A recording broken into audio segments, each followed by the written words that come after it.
right. Well, good morning, good afternoon, and good evening, everyone, and welcome to the world's most exciting classroom. My name is Joe Grabowski, and I'll be your host for today. It has been a while since we have done one of these. We had 9 weeks of events leading up to Christmas holidays. Well, the Oosterschelde was in the New Zealand, Australia region, and then Christmas holidays hit and everybody went out.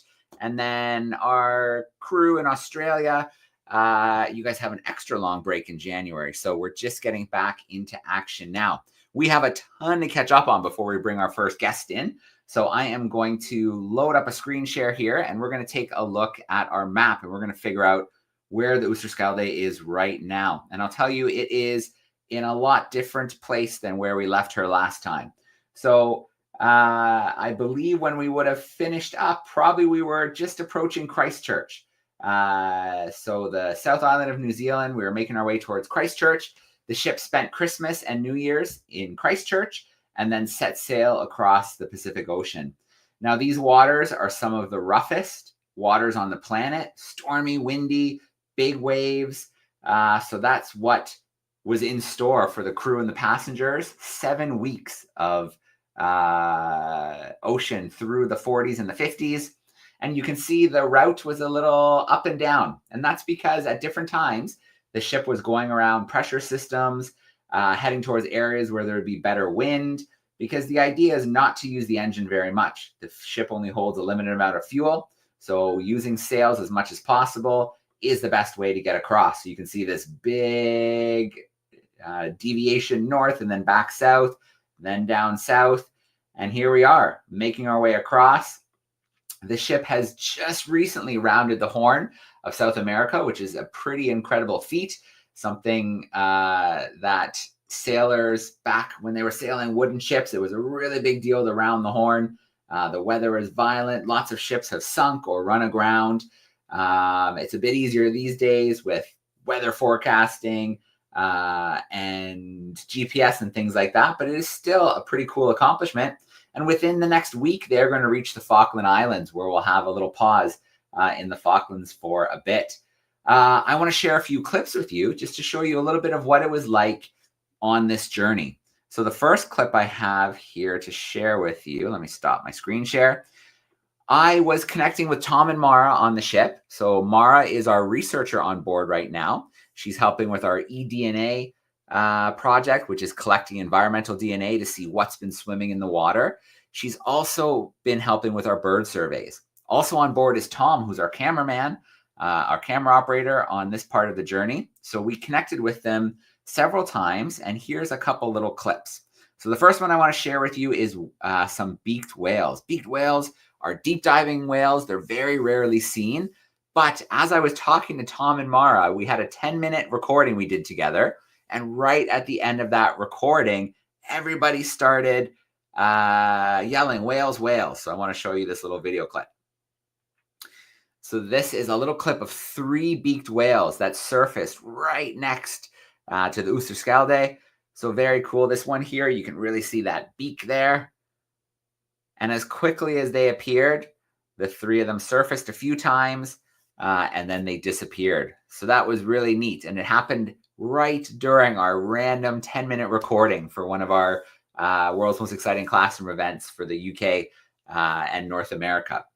The second video I want to share with you, now the 40s and the 50s, they have names, the Roaring 40s and the Furious 50s. That's because the wind, the waves, the storm action can be pretty unpredictable. And while they were in the Furious 50s, they got a pretty big storm. And Tom made a little highlight reel of the storm here, which I want you guys to take a look at the power of the ocean here and think what it would be like to be on a small ship sailing through these waves and this wind. So let's take a look at this clip here, and then we're going to meet our first guest for today.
All right. So the sound gets kind of funny in that video because Tom really slowed it down.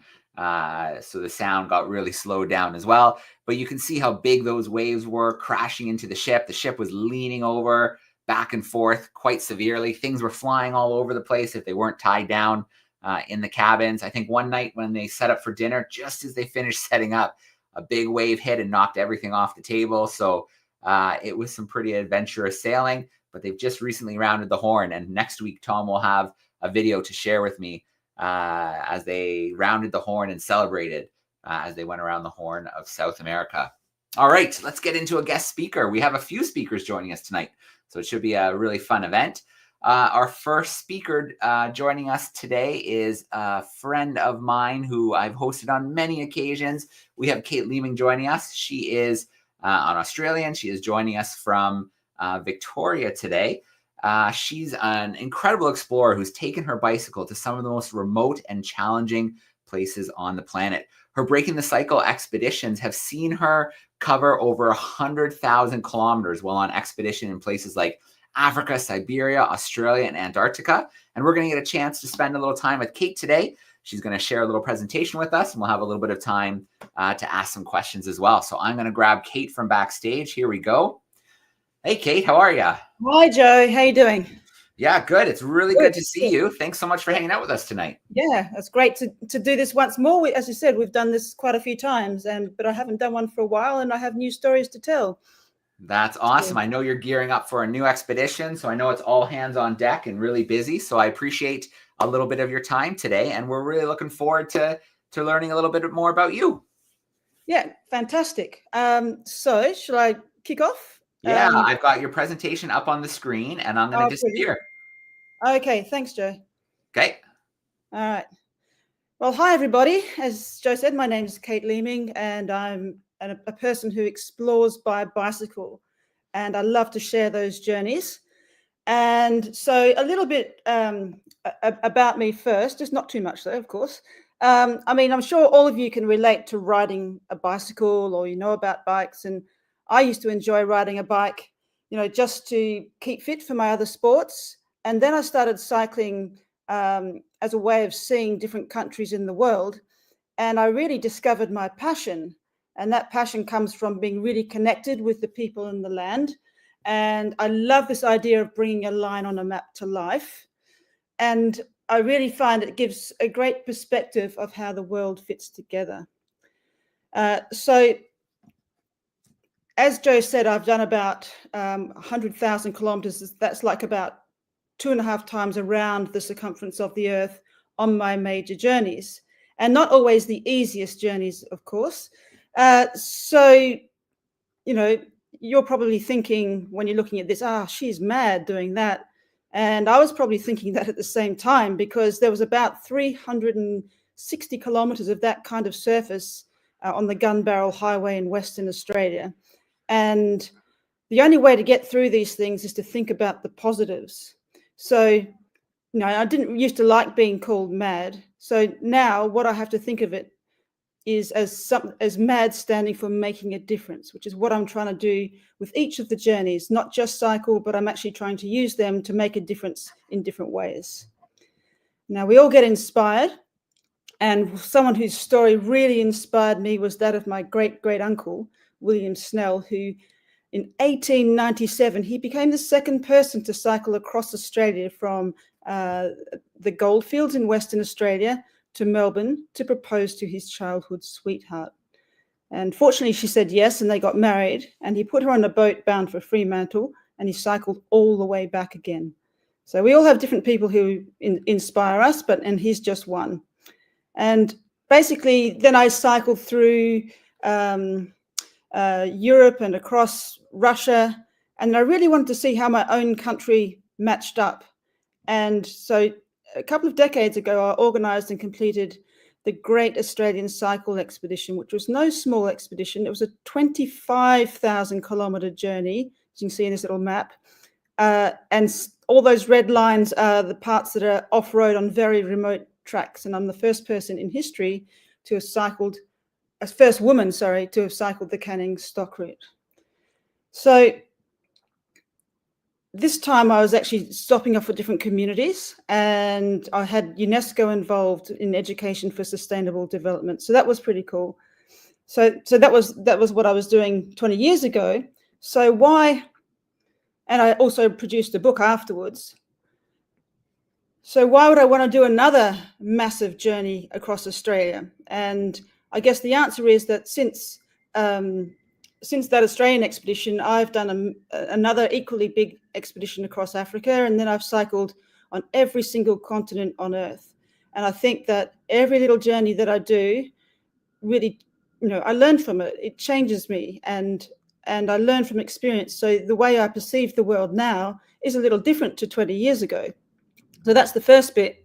The second part was that this was during COVID, and Australia's borders were closed for a couple of years. So this was the perfect time to explore my country in 2020. Well, this started in 2021, and then it was also in 2023. So this was a different journey because I was going to I hadn't touched virtually any places that I'd seen before, apart from the start and a couple of other spots. And I was going to be, the big thing about this journey, I was going to be visiting different Aboriginal communities, different First Nations communities. You can see those ones in yellow there, one up at Birdsville in southeast Queensland, and then Juntjunjara, the most remote community, bar one in the country, and then Jigalong up there, and then at Shark Bay, the Mulgana people. So I'm going to sort of take you through my journey, and sort of fairly quickly for 8,600 odd kilometres. But you'll get a taste now of what Australia is through some of the most remote parts of the outback. So I began at Cape Byron, which is the most easterly tip of Australia under very leaden skies. And I was very excited, but also organising these things, it's very difficult, and just it's very stressful actually to pull everything together. It's almost the hardest thing I do. So I was very pleased to get there on the 1st of May in 2021 to start my big bike ride. And quite immediately I was into the mountains. The hilliest part of the whole journey was day one, to get up and over the Great Dividing Range. And there I was I met up with Margaret, who was showing me how she was growing more trees and to protect a wildlife corridor where animals go. Especially that's important because this area has now become prone to having fires. So what she was doing was very special, and it was great to meet different people. And then after 5 days, that land just really flattened out. So the other side of the Great Dividing Range, and it was very fertile land. And I stopped just west of Moree, which was about 570 kilometres from the start, and to meet one of Australia's most, David Statham, who runs Australia's most sustainable cotton farm. Now, cotton uses an awful lot of water, and what was really impressive was all the high tech that he used here to minimise the use of water, and it's totally organic. It was an incredible, really impressive operation, and it was just, it just shows what could be done if people really put an effort in and really cared for the environment around them. Now I'm going quickly across the north of New South Wales. After 1,000 kilometres, I hit Burke, and then this was probably another 300 odd kilometres from there on the way to Tibooburra. Starts getting a little bit rough. Tibooburra itself is known as the place of stones. It was an Aboriginal meeting place where they travelled for long ways, long distances to meet there. It's quite an amazing little outback town just there as well. And I was continuing out towards the border. The border between New South Wales, Queensland and South Australia is called the Corner Country. The roads were quite good to start with, and then basically I had to cross the border into Queensland on this road called the Toonagate Road, which was a little bit of a shortcut to go across the Strzelecki Desert. And it had rained fairly recently, and some of the four-wheel drive tracks drivers had actually sort of driven when they shouldn't on the wet, muddy clay pans and really cut the road up. And there was still a lot of water around. And so I was going along tracks like this, and the vehicle was a long way ahead of me, and I basically fell on this rock hard clay and broke my collarbone. And then I was very shocked, and I'd never done anything like that before. In fact, I'd never really had a broken bone other than a little cracked rib. So I was on my own. I basically was in shock for about 5 minutes. And then I sort of thought I'd better go and see if I can find my, keep moving forwards to see if I can find my team, because I didn't know where they were. And I sort of put my hand, sort of rested my arm on the handlebars it's a fat bike, so it's very stable. And I rode very slowly until I found them. So that was the end of the expedition for 2021, forced. I went back, I had surgery. It was all fixed 8 weeks later, but I couldn't get out because of the interstate COVID restrictions. That everything was locked. And so I couldn't do the rest of the expedition in 2021. And I came back, but I always like to finish things. And I came back to exactly the same spot in 2023, in beginning of June. The road had been graded, which was a nice surprise. And now I'd planned the rest of the journey. So I had still had about over 700,000 kilometers to go. So setting off, going through, firstly, the Strzelecki Desert. This is a nice made road, but the sand dunes, as you can see, are pretty steep. So it was on day one, that was pretty heavy going, I can tell you. I headed all the way up to Birdsville. That was about 850 kilometers from where I started. There had been a lot of rain, and I had to go around lots of tracks because they were closed. There was only one way through. So that was, again, sort of just, there seemed to be so many curveballs on this expedition, but we just have to go with it. There's nothing you can change. So you just have to go with whatever's there and adapt and cope with each situation. But I really needed to get to Birdsville to meet this fellow, who was an elder of the Wang Kangaroo people, and Don Rollins. And he was so impressive. He was a ranger for the Mungatiri National Park, which is in the Simpson Desert. And that's where his people originally came from about 100 years ago. And because they hadn't lived out there for so long, a lot of the knowledge was lost. And Don's whole reason for being in life is to go out there and to record all of the special places that are really important for his people's culture. So that's what he was doing. And he was really impressed with my cycle journey. He said it's like I was creating my own song line, because I was creating my own story, and he was passing me an imaginary message stick. And that was so that I could go out and talk about his work and give a greater appreciation about Australia, and especially the outback. So that was a very special moment. Unfortunately, the rains, which were further north, flooded Eyre Creek, which is that runs all the way down the east side of the Simpson Desert. I was going to cross the Simpson Desert. This was unseasonal. It was in June, and there was no chance of that flooded river being able to cross for another month or so. There was no way I could get through, and so I had to adapt again. I headed south along the Birdsville track. That was 570 kilometers down there to a place called Maree. And that was sort of down to the bottom of Lake Eyre. But then it really, really rained so much that all the tracks were closed again. So I had to head right down south, right down to the Port Augusta in South Australia. I'll show you a map, but you can see on my little side maps where that is. It was beautiful, but it kind of wasn't what I'd planned. So all the way down, and then all the way back up to pretty much where I was as the roads dried out, and then across to Cooper Pedy. And then the main support vehicle broke down, and that was like 3 weeks they were out because it was a really major problem.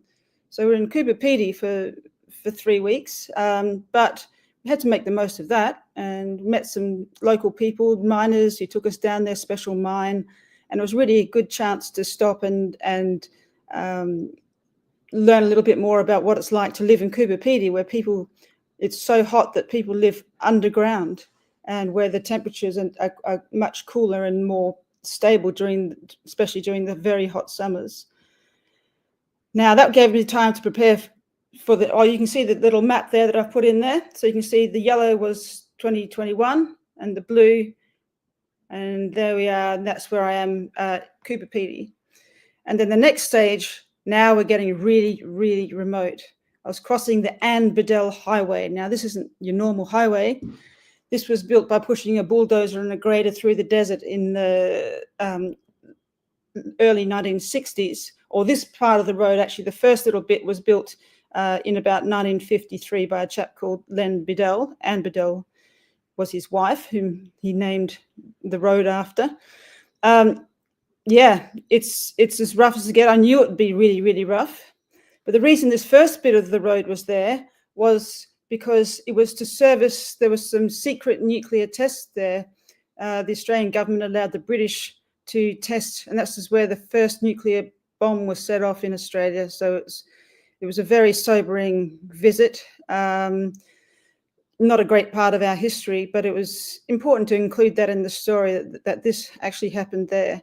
And they didn't remove all the Aboriginal people who lived in that area, the Spinifex people. They didn't move them out. They didn't sort of consider them as people, I don't think. I don't know, but it was terrible. So moved on. This was actually also, the rest of the highway was really special. This was actually a nice little bit of road, but most of it was really, really sandy and really, really corrugated with that washboard surface. And that's why I needed to use my fat bike.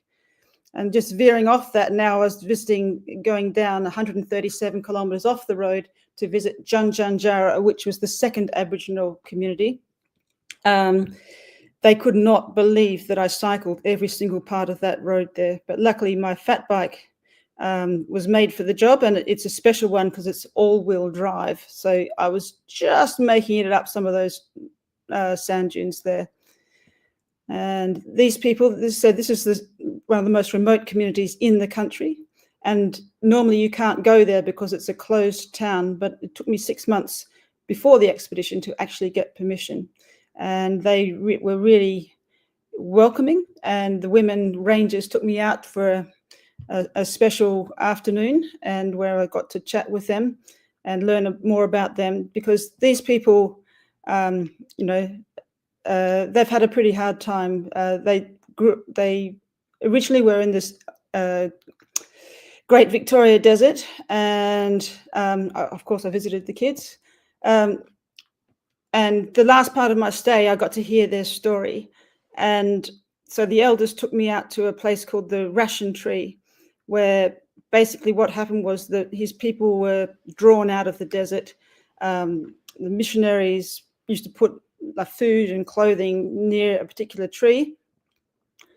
This is Ned also telling the story. And that's where the tree is, that dead trunk there. There was a little marker on it that we were looking at there, and that's where it was. So they came out of the desert, they were attracted by that, and then they were taken down to a mission about 600 kilometres away. And only since the mid-1980s, have they, with their own self-determination, moved back. And so it was a very interesting stay and to hear their stories. But I had to move on, and another 700 odd kilometres across the desert. Yes, there had been some thunderstorms, so it got a little bit messy at times. But again, that's really, really, a lot of it's really rough road track. I came out at a place called Leonora, which is a mining town. And if you remember earlier, I spoke about my great uncle, William Snell, and he who cycled across Australia in 1897. Well, he basically had come across, and he lived in the goldfields, and he was the very first mayor of this town of Leonora. And he had a store there and that kind of thing. And he was quite a character, apparently. So this next little part of the journey, I themed it to sort of follow in his footsteps. And because he just didn't, he was there for a while, and then he moved north to Wiluna. And then he had lots of pastoral leases and mining leases, particularly pastoral leases. This is the Canning Stockwood, which you might remember that I rode 20 years earlier. I never thought I'd be doing any of this twice, but I did the first little bit because I was following in his tracks, because he had properties out there, and I got permission from a station to visit. This was the cattle yards that he'd built on his property at the time, about 100 years ago. So it was really fantastic to connect with my own flesh and blood out there and to see what, Uncle Willie had been up to. And then after that, I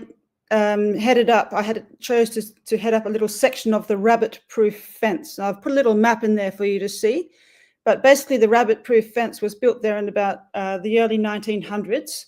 The red one was the first one. It was the longest fence in the world at the time, and it was built to try to prevent a plague of rabbits coming over that were introduced in Victoria, actually. But strangely enough, they bred like rabbits, and they were very, very destructive. The fence never really worked. They put more fences in. You can see there's actually 2 in rabbit-proof 2 and 3. But I was just doing a little section, which is mostly across station country, ranch country, and it's that's the fence line. That's some of the original fence line. There's no tracks there. It's just I was going just roughshod over the sort of area next to the fence, either side of the fence. This piece I had to do alone because the support vehicles couldn't get through. There were some lakes that had water in, and so they had to drive about 150 kilometers or so around to meet me at another point, and I had to go through. But I didn't know how deep these lakes were going to be, so this was the first one I came across, and I had to navigate my way around. It was quite scary because would have been very easy to get lost out there. The fence, you can see, had fallen down, so this was just a different fence in the station country. And then the next community that I visited, which was Jigalong, used to be a depot. That it was there in the first place because it was a depot for building the rabbit-proof fence. And these women, elders, they were sisters, they were full of life and really interesting. And so it was great to chat with them. And Lizzie she was the oldest, and she was the most, she took charge really and showed me around and explained what life was like. So that was great. She took me out to where the rabbit-proof fence is there as well, and we really bonded well. And then the last part of the journey, you wouldn't think there's too much to go, but there's always a sting in the tail. And I got out to the mining town of Newman, and then I was going to be heading pretty much across the Tropic of Capricorn, but one of the stations wouldn't let us through, so I had to make another big diversion. But this owners of this station were very, very friendly, and this was just at the base of the east of the Hammersley Range in East Pilbara, or Karijini Range, I should say. Diverted to go past, and in fact I climbed this. This is Mount Augustus, which is the largest rock in the world. And you think of Uluru as being very large, but this is twice the size of that. But it's not as dramatic because it's got a little bit of it's weathered a bit, so it's got a bit of vegetation on it, and it's a slightly different geology to Uluru. And then the last community that I met was right over near the finish in Shark Bay, where I was meeting up with the Malgana people, and these guys had a business where they were protecting Shark Bay, regrowing seagrass, which had been lost because of some heating of the water, some climate events, and they're also setting up a sea cucumber trade. So that was a fantastic visit. And then finally, the last bit, as I said, there's always a sting in the tail. It was all sand. There was big sand dunes. Again, using my fat bike, I finally made it to the finish just on time on the 17th of September in 2023. And it was 8,617 kilometers. So I've just got a little video to show you that's going to sum all this up for you. Here we go.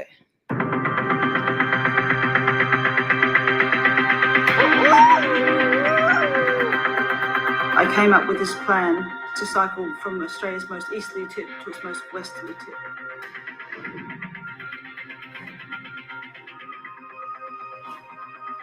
Final preparations now. I'm pretty excited about the whole thing. It's an adventure, and we'll see what happens.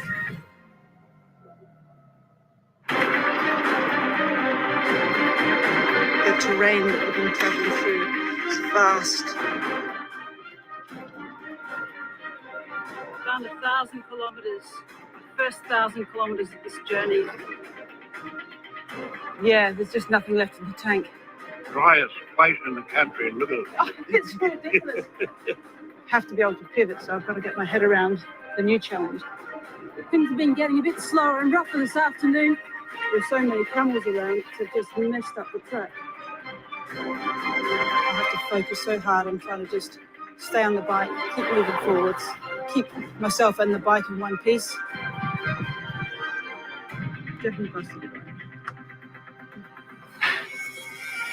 There's going to be hard days and good days. You just got to ride the tough ones out. The white men just came and grabbed all the kids and took them away. I'm just cycling up a part of the rabbit-proof fence as a token, just to remember those kids, and in particular the stolen generation. The memories that stay with me are not the bad ones. I'm loving this ride. I'm moving along so much better now. Heading into the final week of this journey. Here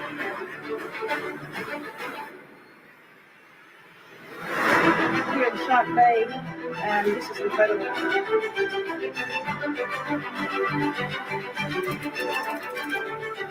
I really just love travelling by bike. It gives an incredible connection with the people on the land.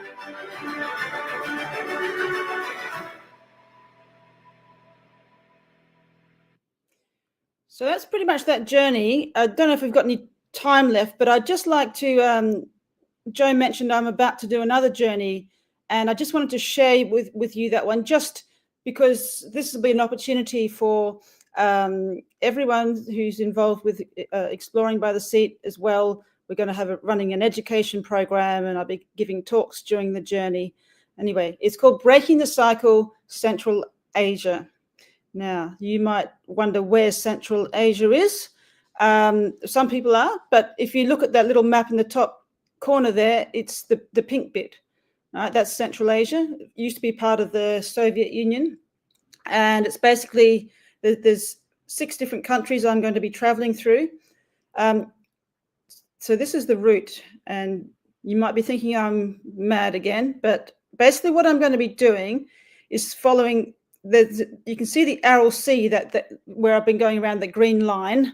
Well, that used to be the world's 4th largest lake, and because the 2 rivers that support it most of the water was taken for irrigation, the sea's now only like 10% of its former self.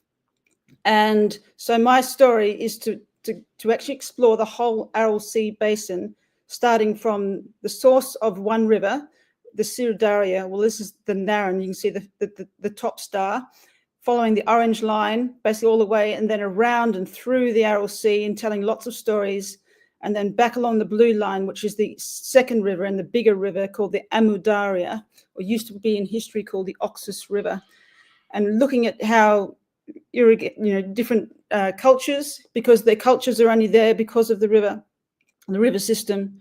And it's also the hub of the Silk Route, the ancient Silk Route, which some of you might have heard of. And that was the economic center of the world for about 1,000 years. And it's kind of in this part of the world, it's where travelers and traders and scientists all met between traveling from Europe and the Middle East and traveling across all the way to China. Marco Polo is probably one of the most famous travelers that went through here, and I'll be following in his footsteps towards the end. So this is a very, very exciting journey with lots of different stories and things to see. So that's what I'm going to be sharing. And just if you'd like to, I've got a little bit of information there. If anyone would like to sort of have a look at that, you can go onto that QR code there, and especially teachers might be able to learn. That's a brochure. But you can see there's lots of different stories, and I hope you'll join us for that. So that's pretty much my presentation. Are you there, Joe? All right. Yes, Kate. Yeah, what an exciting expedition coming up. And oh, that cycle across Australia, that was a pretty incredible. I'm sure it was tough, but you were pretty resilient. You tackled all the hurdles that came your way, and look what happened. I'm sure it was an amazing experience looking back at it, for sure. Yeah, absolutely. It was so, as I said, that all expeditions have curveballs, but this one, there seemed to be more than usual, and I couldn't really control them. It was the weather, it was the vehicle breakdown.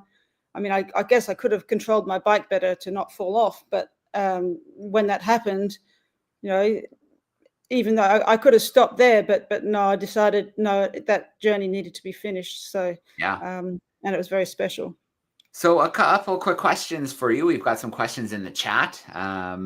Yeah. This first question here is from Maisie, and Maisie would like to know the really bumpy track that you were going on. Was it really steep during that bumpy bit, or was it pretty flat? Most of that is pretty flat through there. When you were looking at the bumpy track, the Anne Bedell Highway, it wasn't the only bumpy track, by the way. There were actually quite a lot more. But mostly when they're bumpy, it's because it doesn't rain very much, and cars continually drive over it. You don't get a lot of traffic there, but still over time, and that just makes it bumpier and bumpier. And also that part of the world, the road doesn't get maintained, so that's just built up over decades, many decades, in fact. Yeah.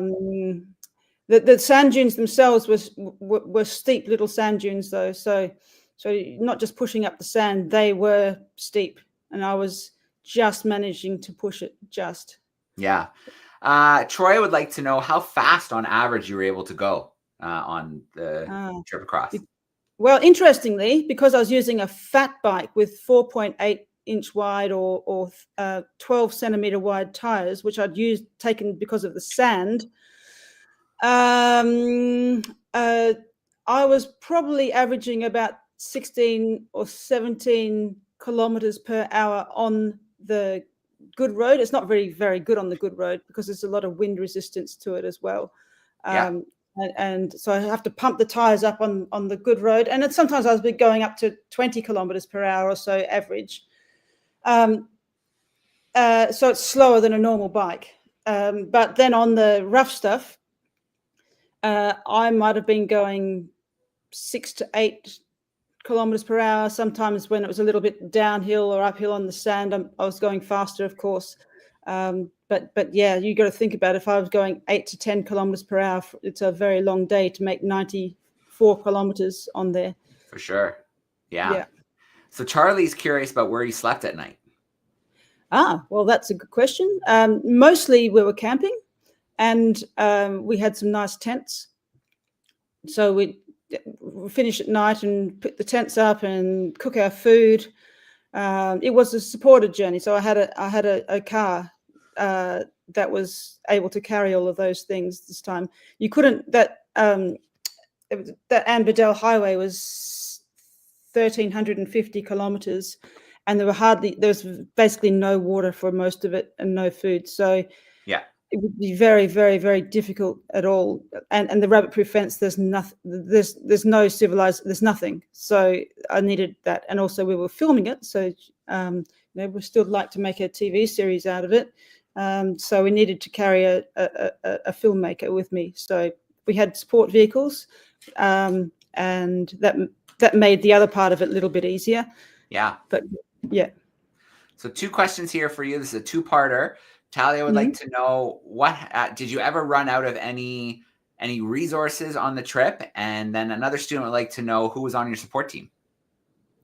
Well, running out of resources, I guess not seriously. Obviously got to be careful because I wasn't next to the vehicle all the time. So I had to be careful that I was carrying enough water so that, if something happened to them, I wasn't stuck out on my own. That was always my biggest worry, because if they're stuck somewhere and I can get through and they can't, or I lost them, that's a bit of a problem. But normally, we'd plan. So we'd plan ahead. We'll see whether the next town is where we can get resources. But that was big distances. So, from Coober Pedy, that was about 2,000 kilometers, just under 2,000 kilometers. We could get a couple of things if needed, but we didn't at the Junjunjara. So we just have to plan and carry and buy for that amount of time.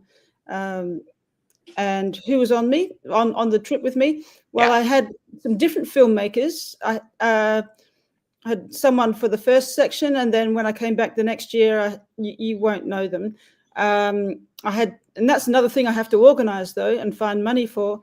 I had to pay them. So I had Galare, who was she was from Canada actually, but originally she was from Iran, and she came out for the first 5 or 6 weeks until Coober Pedy. And then I had Mark, who's from the UK, and he did the rest of the journey. And they both did a great job. And then the drivers, we had some retired couples who loved four-wheel driving. That was their passion. And they also loved supporting expeditions because it gave them a good reason for going out into the outback.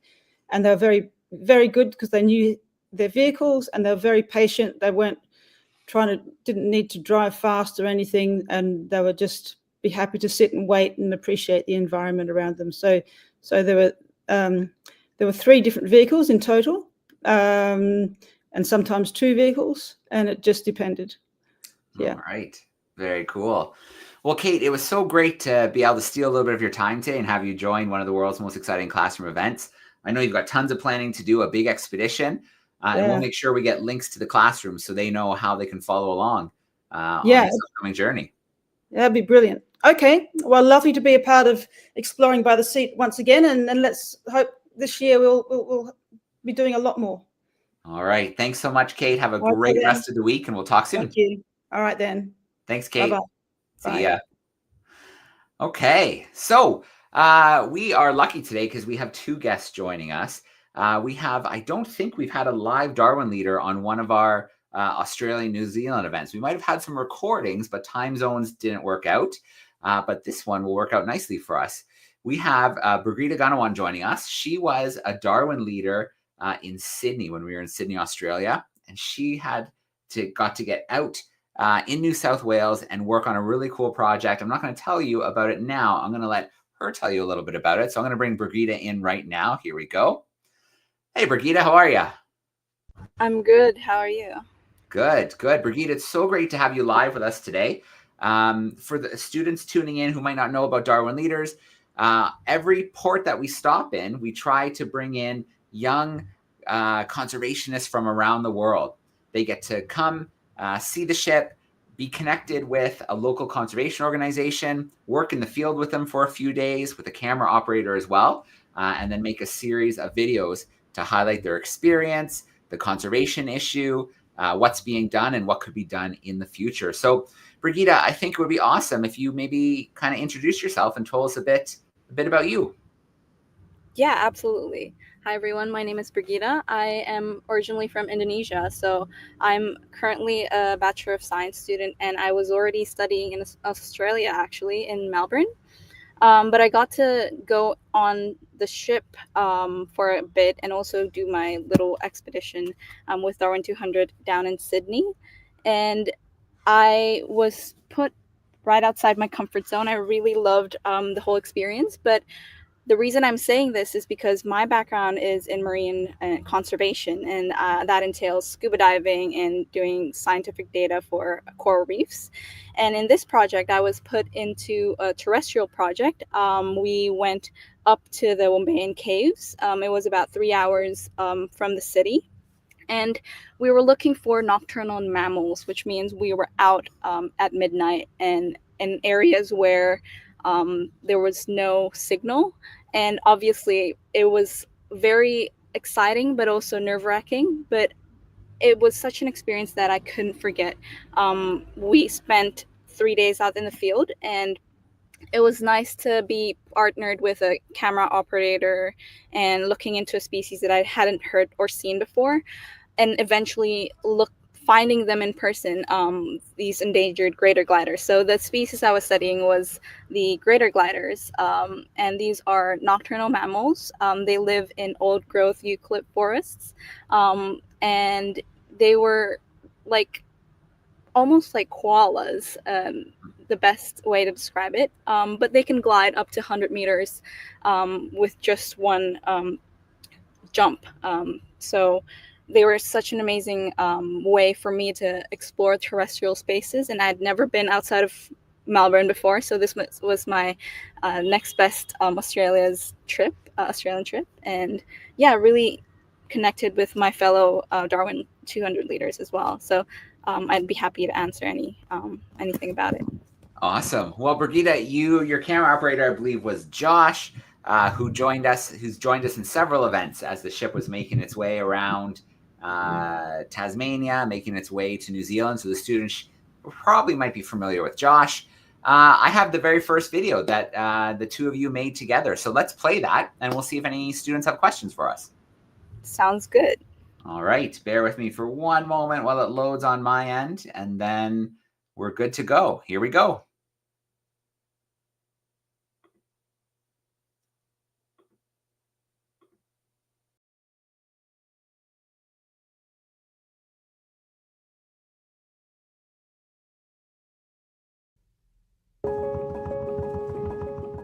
We live in an incredibly fragmented world. Too often, we find ourselves working in isolation, insinuating gaps in a once interconnected ecosystem. This fragmentation not only affects us, but also the animals we share our world with.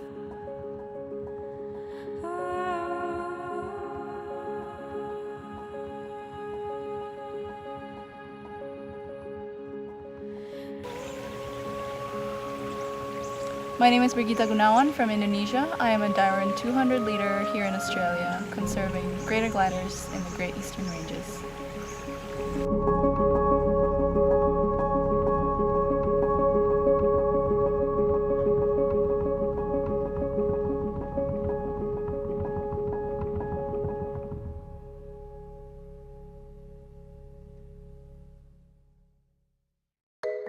Greater gliders are one of the world's largest gliding mammals.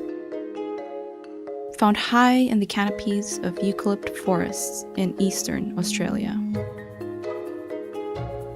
They have a membrane of thin skin between their front and hind legs that can be folded out to serve as a parachute, giving the animals the remarkable ability to glide distances of up to 100 meters in a search for food and nesting hollows. A really beautiful animal. It's a big tree-dwelling animal with a beautiful long fluffy tail, which doesn't, as far as we can tell, have a call that you can hear, so you don't hear them chattering in the treetops. Yet their population has declined by 80% in the last 20 years. The Black Summer bushfires of 2019 and 2020 resulted in an estimated 60% decline in the number of species in the Greater Blue Mountains, listing them as endangered. The wider Great Eastern Ranges region is suffering from quite a number of threats that are impacting directly upon our beautiful glider species. They include ongoing effects from past habitat fragmentation, the loss of large trees, particularly ancient trees that have big hollows that can take several hundred years to develop, and also the intensive fires that we've experienced in recent years. But they require a large hollow in the tree to be able to survive. They require a particular age of the leaves on the trees to be able to feed healthily, so the young leaves at the tops of the trees are what they prefer. And we have had times during drought when lots of these animals have fallen out of trees because they've starved when there's no new regrowth on the trees. Well-established forests are their primary ecosystems, And the more that we manipulate these forests and create breakages to them, it means that they're more and more found in urban areas, that they are getting, embroiled in barbed wires. They're seeing predators like cats and foxes, and then that increases competition and stress to those populations as well. We joined a team of ecologists for a spotlighting session where they used red torches to search for nocturnal mammals at night.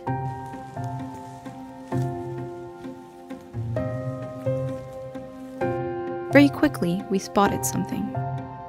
A brush-tailed possum. Nice to see, but not what we were looking for. We took a record of the sighting and moved on. But it wasn't long before we saw yet another possum. And another. It seemed that in order for us to find the greater gliders, we needed a modern approach. So we met with Adrian, a thermal drone pilot. The thermal drones are really effective because in the past, when we've been looking for these arboreal animals, they're quite cryptic, they're hard to find. So what the thermal does is it gives you this ability to find the animals in a way that is so unique, because every mammal has a heat signature. And when you can get above the canopy, you can really look down and find all the animals where they are. We found that you can cover so much more ground than you can when you're doing spotlighting. So whereas you used to need about 6 ecologists in a few weeks to cover hundreds of hectares, you can get one drone operator to cover that same amount of ground within 1 or 2 nights. It didn't take long for us to find our first greater glider. The first of many. And whenever we did see a heat signature, we would stop the drone and then change it over to colour imagery and then shine a spotlight on it so that we could see exactly what it is we're looking at. And we were able to find roughly 50 greater gliders over 50 hectares last night.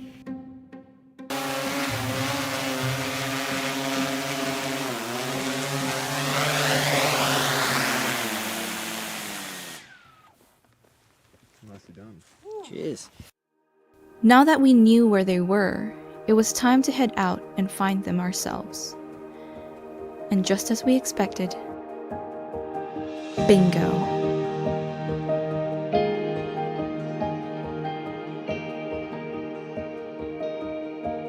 But we didn't just find one greater glider. We found up to 8 that night.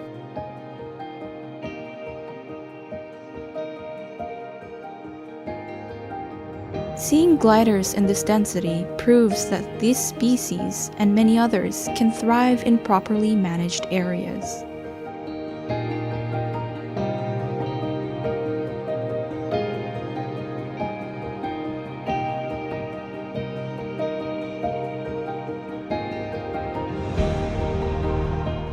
In the next episode, we will meet the people working hard to ensure gliders have plenty of places to not just survive, but thrive throughout Australia.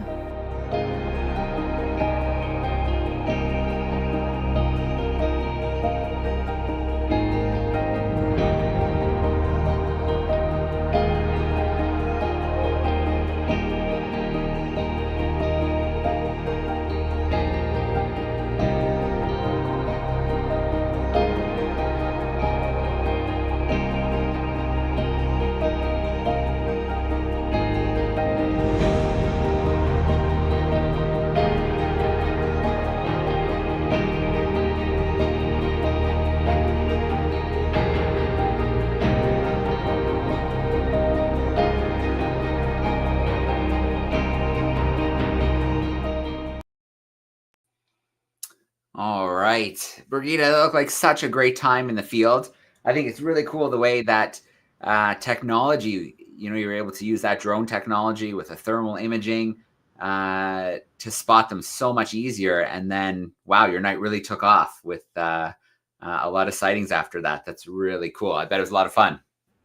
Yeah, it was really fun because we went into it without any expectations, because obviously with nature we can't really expect to see them for sure. So we were excited, and we only managed to find them on the second night. So we were really happy once we did. All right.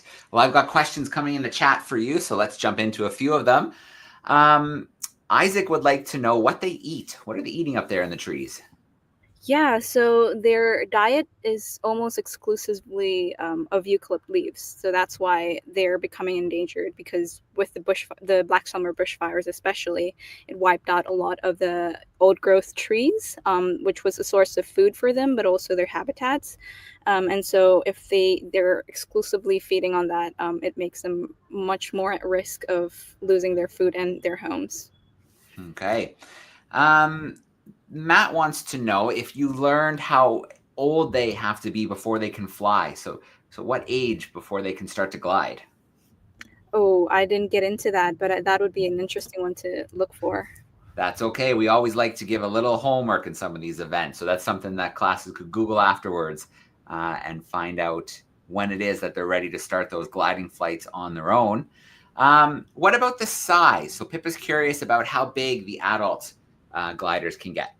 Yeah, they're basically the size of a big cat, so it can be up from 30 to 45 centimeters plus their tails, but you can imagine it as the size of a big cat. Okay. And we saw some of the images, they were kind of frozen in the spotlight. Were you lucky enough to see any of them gliding? Did any of them jump away? Unfortunately, we didn't see the greater gliders glide, but we did see either a squirrel glider or another species of glider that was a smaller one that did jump and glided from one tree to another, which was already full of excitement. All right, very cool. And so just, there's 3 videos. The second one kind of looks a little bit more at the conservation. I know nest boxes were something that's being done. Did you get to visit some of the nest boxes? Yeah, we did. We went to a private property where the owner of this property is actually a farmer who dedicates a good percentage of his land for conservation. And that's where we were looking at the nest boxes that were being trialed. There were some that were new models where they checked on them and they actually saw like baby rosellas just hatched. So these nest boxes weren't specifically for greater gliders, but they were for a variety of other arboreal species. Okay. And so the final video is kind of, you've been there on the ground, you've seen it in action, you know what they've been doing so far, you know some of the issues. So, what came to your mind? What did you think could maybe be done in the future? Yeah, we talked about leveraging more of the technology, especially in this first film. Especially, we saw how effective thermal drones were, and when we were there, we realized that it was one of the first few times that they tested it out. So, looking into the future, we were emphasizing on the importance of technology, but also recognizing that communities working together is really crucial to make things happen. We actually went out in the field with a lot of students to plant trees in this property, and we went out to many of the landowners and the people who are involved in this whole effort to protect the forests. So a big emphasis on trying to collaborate and understand the needs of the community, not just as a way to protect the species, but also to protect the whole ecosystem and the people that live across it. All right, very cool. Well, Brigitte, I'm so glad you were able to have this experience. I know you said your background is more marine, so it must have been really interesting to see some conservation, some science in action in the terrestrial environment. And gliders, I always think of sugar gliders when I think of the gliders, and they're so much smaller, but those are some big gliders. Yeah, absolutely. When I did my presentation, actually, I had a little puppet that the team from our partner provided, and it helped me compare the size of the greater gliders, which were about like the size of a cat, versus the sugar gliders that were really small. But yeah, they're a really cute species. I had never heard of it before, and I'm glad I studied them through this project. Awesome. Well, Brigitte, thank you so much for joining us. We'll share your video tomorrow as well, when we have our event with classrooms in the UK and North America. And yeah, we'll definitely have to catch up, and you never know, maybe we can have you join us again. We'll watch another one of your videos together. Absolutely, would love to. All right. Thanks so much, Brigitte. Enjoy the rest of your week, and we'll talk again soon. Thank you. All right. Thank you. All right. Well, we are up at about the time where we're going to start thinking about wrapping up today's event. We're running a little bit behind schedule, but that's nothing unusual for the world's most exciting classroom. And 2 guests today obviously make things a little bit tighter.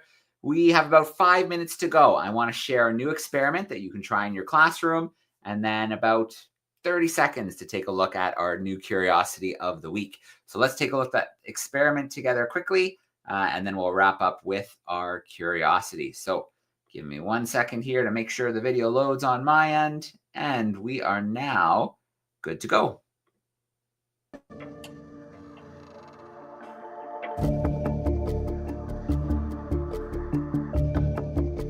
Charles Darwin is best known for his work concerning the theory of evolution. He published a very, very important book called On the Origin of Species that advocated that the species that we see today are the result of natural selection, a process by which the population has changed through time through selective processes.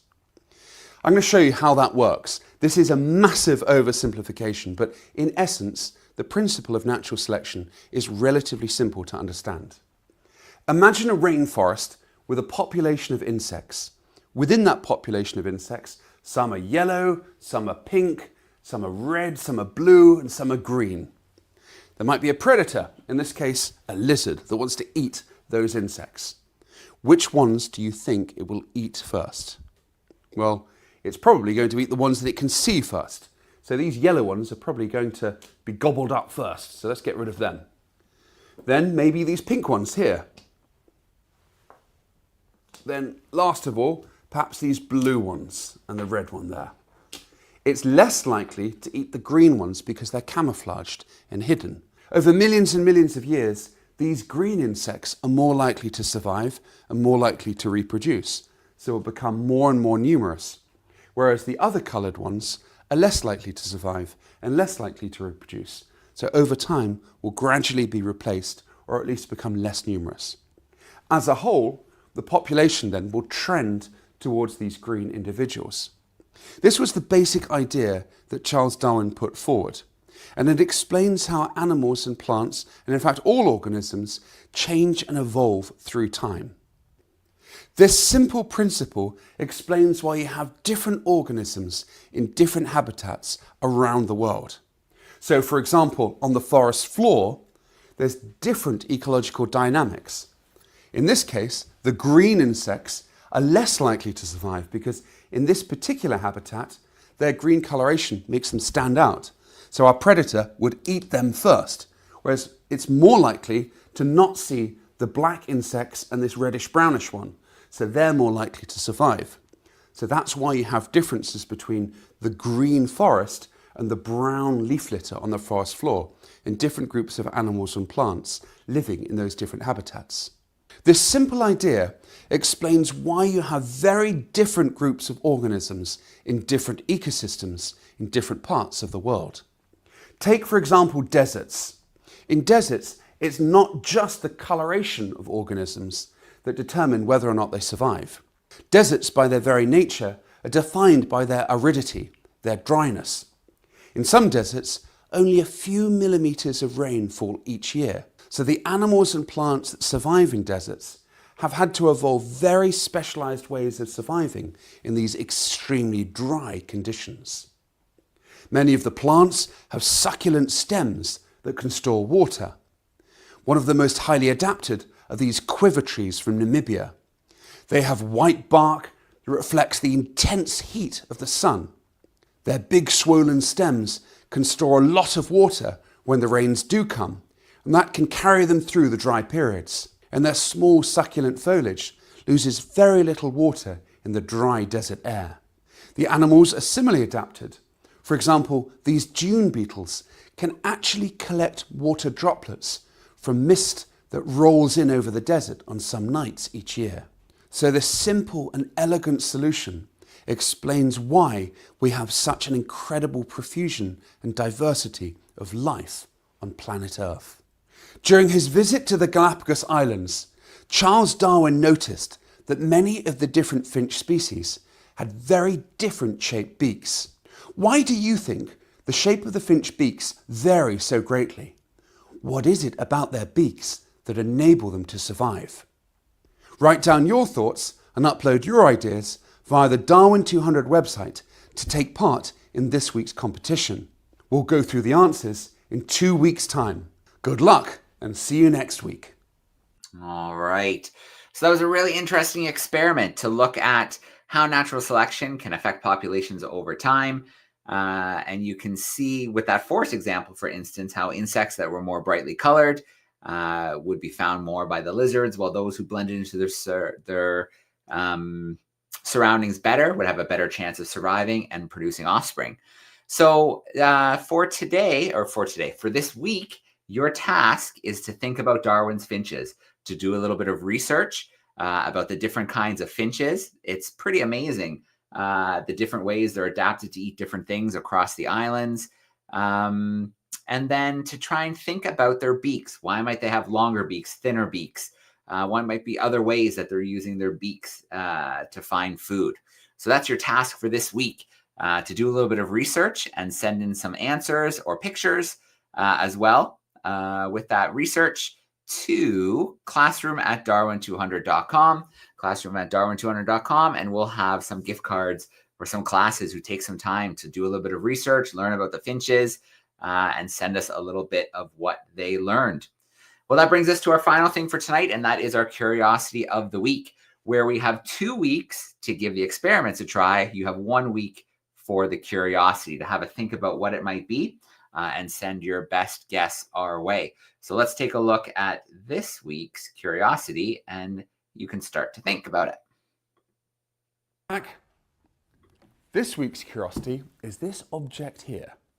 Now, I know it looks a bit rude, a bit like someone's bottom, but this is a serious curiosity. Can you guess what this strange looking object might be? Send in your best guesses to classroom@darwin200.com. Join next week and find out the identity of this very strange, mysterious object. All right. So there we go. We have our curiosity of the week. We have our experiment, classroom@darwin200.com, to send in your research for the experiment, and then to send in your best guess for this week's curiosity. And that's where we're going to leave it for tonight. We've gone way over schedule. Next week, I think it'll be a little easier to keep it to around the hour mark. The last thing we have to do is a shout out to our sponsors, our supporters, our partners, without whom we wouldn't be sailing around the world, have researchers on board, have our young Darwin leaders meet us to work in the field and gain new skills, and we wouldn't have the world's most exciting classroom. So thanks everyone for joining our first event back for our classrooms in Australia and surrounding areas. And we're going to sign off for now with a shout out to our sponsors.